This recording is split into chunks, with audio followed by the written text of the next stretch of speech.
दुनिया में जब से कोरोना ने कोहराम मचाना शुरू किया है, तब से खुफिया एजेंसियों ने इसको लेकर सीधा चाइना पर निशाना लगाया। शुरुआत इजराइल ने की थी और देखते ही देखते ब्रिटेन, अमेरिका, जर्मनी समेत कई और अन्य देशों की एजेंसियां हाँ में हाँ मिलाती रही कि कोरोना वाली करतूत के पीछे चाइना की डर्टी ट्रिक है। लेकिन चाइना था कि हर बार मुकर जाता था। लेकिन दोस्तों, इस तरह की बातें ज्यादा दिनों तक छुपाई नहीं जा सकती हैं। पोल खुल ही जाती है। अमेरिका खुलेआम चाइना के खिलाफ सबूतों की बात करने लगा तो WHO ने भी माना कि हाँ, कोरोना की पैदावार के पीछे चाइना की ही शैतानी मानसिकता है। और पहली बार चाइना ने खुद एक बड़ा खुलासा किया है, जिससे जुड़ी हर वो बात डिकोड करने वाली है, जिसने दुनिया में तहलका मचा दिया है। क्योंकि दोस्तों, चाइना के इस खुलासे से पहले अमेरिका में एक वैज्ञानिक को रास्ते से हटा दिया गया था और अब इजराइल में चीनी राजदूत की संदिग्ध परिस्थितियों में मौत हो चुकी है। यानी मामला जितना दिख रहा है उतना आसान, उतना क्लियर और उतना सच्चा कतई नहीं है। लिहाजा बने रहिए, क्योंकि कोरोना पर खुलने वाली इस कलई की कहानी बहुत दूर तक जाने वाली है। चाइना ने ही मिटाए थे शुरुआती कोरोना सैंपल। खुद चाइना के खुलासे से दुनिया हुई हैरान। कोरोना वायरस को लेकर चीन को स्टार्टिंग से ही आलोचना और सवालों का सामना करना पड़ रहा था और वो हर आरोप से मुकर रहा था। लेकिन अब पहली बार उसके एक स्वास्थ्य अधिकारी ने खुलासा किया है, जिसके बाद कोरोना के रहस्यों को पूरी दुनिया नए चश्मे से खंगालने लगी है। क्योंकि चाइना के इस अधिकारी ने खुलासा किया कि उनके देश में कोरोना वायरस के शुरुआती सैंपल्स को नष्ट कर दिया गया था। क्या ऐसा खतरनाक वायरस को फैलने से रोकने के बायोसेफ्टी को ध्यान में रखते हुए और एक्सपर्ट्स की राय और रिसर्च के बाद किया गया? न्यूज वीक की रिपोर्ट के मुताबिक चाइना के नेशनल हेल्थ कमीशन के सुपरवाइजर लियू डेंगफेंग ने माना कि 3 जनवरी को चाइना की सरकार ने आदेश जारी किया था कि अनाधिकृत लैब से कोरोना वायरस के सैंपल्स को नष्ट कर दिया जाए। लियू डेंगफेंग ने कहा कि ऐसे सैंपल्स के लिए लैब अनाधिकृत थी और चीन के स्वास्थ्य कानूनों के तहत उन्हें वायरस को खत्म करना था।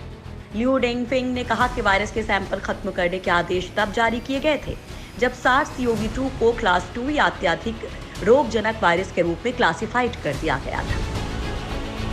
सच साबित हो रहे हैं अमेरिका के आरोप। बीते महीने अमेरिका के विदेश मंत्री माइक पोम्पियो ने कहा था कि 3 जनवरी को चीन का आदेश महामारी को छिपाने का प्रयास था।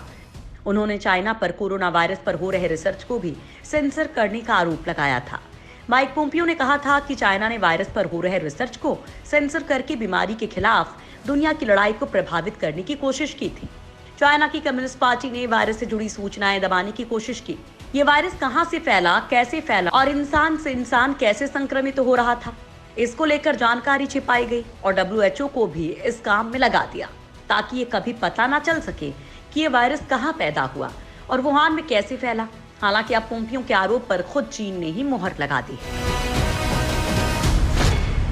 WHO को बताने से पहले नष्ट किए वायरस। चाइना के एक मीडिया आउटलेट ने दावा किया है कि दिसंबर के अंत में किए गए टेस्ट में सार्स जैसे घातक वायरस की आशंका सामने आई थी, जिसके बाद ये सैंपल्स नष्ट कर दिए गए थे। इस रिपोर्ट के मुताबिक अब तक चाइना ने विश्व स्वास्थ्य संगठन को इस बारे में सूचना नहीं दी थी। करीब 2 हफ्ते बाद दुनिया से वायरस का जीनोम शेयर किया गया था। पोम्पियो ने चाइना पर आरोप लगाया था कि उसकी जानकारी छिपाने की वजह से कोरोना वायरस को रोकने के लिए वैक्सीन और इलाज के लिए दवा बनाने में दुनिया को इतनी मुश्किल हो रही है। चाइना में 84,000 नहीं 6.4 लाख कोरोना केस। क्या चाइना कोरोना के मामले को छिपा रहा है? ये सवाल पिछले 3 महीनों में कई बार उठा है, लेकिन कोई पुख्ता जानकारी सामने नहीं आई। चाइना में कोरोना के केसेस की संख्या पर विवाद कायम है। अब एक ताजा खुलासा हुआ है जिसमें कहा गया है कि चाइना में 84,000 नहीं बल्कि 6,40,000 लोग कोरोना से संक्रमित पाए गए। ये जानकारी मिलिट्री के नेतृत्व में चलने वाली एक चीनी यूनिवर्सिटी से लीक हुई है। चाइना ने आधिकारिक रूप से माना है कि उनके यहाँ कोरोना के 84,029 केसेस सामने आए हैं, लेकिन अब चांगसा में मौजूद national university of defence technology से लीक हुए डेटा के मुताबिक यहाँ कोरोना के मरीजों की संख्या 6,40,000 तक हो सकती है। दुनिया को हैरान करने वाली है ये जानकारी। फॉरेन पॉलिसी और 100 रिपोर्टर साइट के पास मौजूद इस लीक डेटा में देश के 230 शहरों के 6,40,000 लोगों की जानकारी मौजूद है। हर एंट्री में कंफर्म केस, तारीख और स्थान दर्ज है, जो कि फरवरी की शुरुआत से लेकर अप्रैल के अंत तक के हैं। लोकेशन में अस्पताल, रिहायशी apartment, hotels, supermarket, railway station, restaurant, school और यहां तक कि KFC के ब्रांच तक शामिल है। माना जा रहा है कि हर एंट्री कम से कम एक केस से जुड़ी हुई है, जिसका मतलब है कि देश में कम से कम 6,40,000 कोरोना मरीज हैं। हालांकि ये दावा किया जा रहा है कि संख्या 6,40,000 से भी ज्यादा और कम भी हो सकती। ये साफ नहीं है कि ये डेटा कैसे जुटाया गया है, लेकिन यूनिवर्सिटी की साइट पर लिखा है कि इसने विभिन्न सार्वजनिक संसाधनों का इस्तेमाल किया है। चूंकि इसमें किसी का नाम दर्ज नहीं है, तो कि इसकी पुष्टि मुश्किल है। आपको बता दें कि चाइना के खिलाफ आरोपों की बौछार जारी है। उस पर कोरोना मरीजों की संख्या दबाने के आरोप हैं। वहीं चाइना का दावा है कि वो कोरोना वायरस से निपटने में कामयाब रहा है और समय रहते जरूरी PPE किट और दवाई खरीद ली ताकि संक्रमण को रोका जा सके।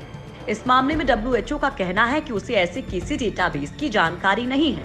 हालांकि अमेरिका ने चाइना पर कोरोना वायरस की जानकारी छुपाने और WHO पर पेचिंग का बचाव करने का आरोप लगाया।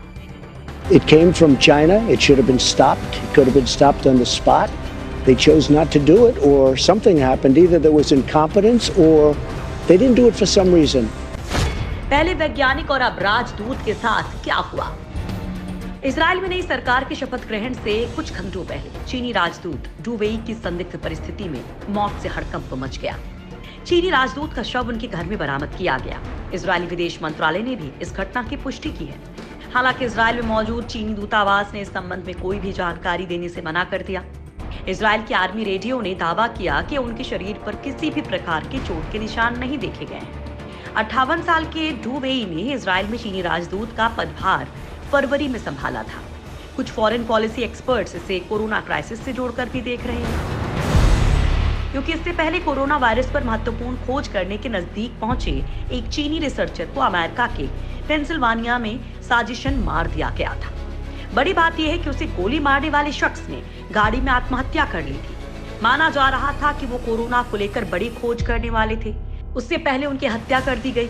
वैसे दोस्तों, चाइना ने अपनी जमीन पर कोरोना मामलों को लेकर खुलासे करने वाले डॉक्टर्स, एग्जीबिटर्स, बिजनेसमैन और वैज्ञानिकों को भनक लगते ही गायब कर दिया था और उनमें से 1 दर्जन से ज्यादा लोग अब तक गायब चल रहे हैं। यानी कि कोरोना की कहानी में बड़े पिंच हैं। ये बीमारी सीधे लफ्जों में सुलझने वाली नहीं है, क्योंकि इसके पीछे पैसा, पावर, पॉलिटिक्स और साजिश का पूरा कॉकटेल छिपा हुआ है।